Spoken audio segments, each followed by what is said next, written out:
ಸರ್ಕಾರದ ಮೃದು ಧೋರಣೆಯಿಂದ ಗೋಡೌನ್ ಅಧಿಕಾರಿಗಳ ಹಣದ ದುರಾಸೆಗೆ ಇಳಿದಿದ್ದಾರೆ. ಇನ್ನು ಅಧಿಕಾರಿಗಳ ಕೈ ಬಿಸಿ ಮಾಡಿದರೆ ಮಾತ್ರ ಜೋಳ ಖರೀದಿ ಮತ್ತು ಸಂಗ್ರಹಣೆ ಬೇಗ ಆಗುತ್ತದೆ ಎಂದು ಟಿಯುಸಿಐ ಜಿಲ್ಲಾಧ್ಯಕ್ಷ ಬಿಎನ್ ಯರದಿಹಾಳ್ ಆರೋಪಿಸಿದ್ದಾರೆ. ನಂತರ ರೈತ ಸಂಘದ ರಾಜ್ಯ ಕಾರ್ಯದರ್ಶಿ ಅಮೀನ್ ಪಾಷಾ ದಿದ್ದಗಿ ಮಾತನಾಡಿದ್ದು,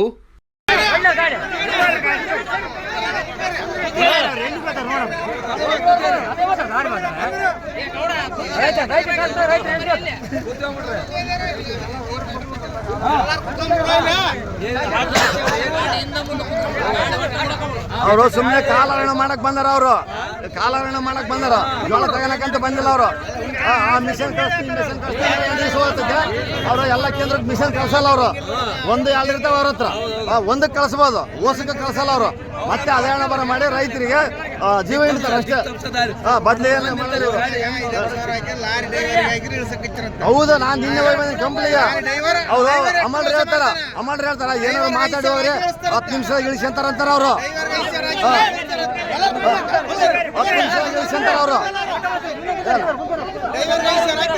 ಅದೇ ಅದು ಬಿಟ್ಟರೆ ಯಾರು ಇಲ್ಲಿ ಏನಿಲ್ಲ. ಯಾವ ದುಡ್ಡಿನ ವ್ಯವಹಾರ ಹೇಳ್ಬಿಡತ್ತೆ ಇವ್ರಿಗೆ.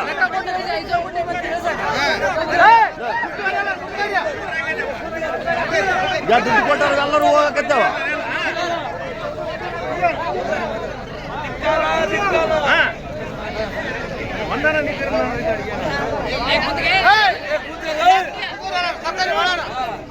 ಈ ಸಂದರ್ಭದಲ್ಲಿ ರೈತ ಸಂಘದ ರಾಜ್ಯ ಕಾರ್ಯದರ್ಶಿ ಅಮೀನ್ ಪಾಷಾ ದಿದ್ದಿಗಿ, ಬೆಳೆ ಕೃಷಿ ಬೆಲೆ ಆಯೋಗದ ಸದಸ್ಯ ಡಿಎಚ್ ಪೂಜಾರಿ, ಬಸವರಾಜ ಗೋಂಡಿಹಾಳ್ ಸೇರಿದಂತೆ ಇತರರು ಹಾಜರಿದ್ದರು.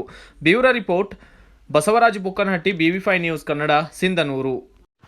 Thanks for watching. Read, discuss and debate with editor Dr. Yan Prashant Rao. Wanted reporters in print, digital and visual media for Bharat Vaibhav Daily Newspaper, BV News 5 Channel and BV Fast Web News from all the talukas of Karnataka, Goa and Maharashtra.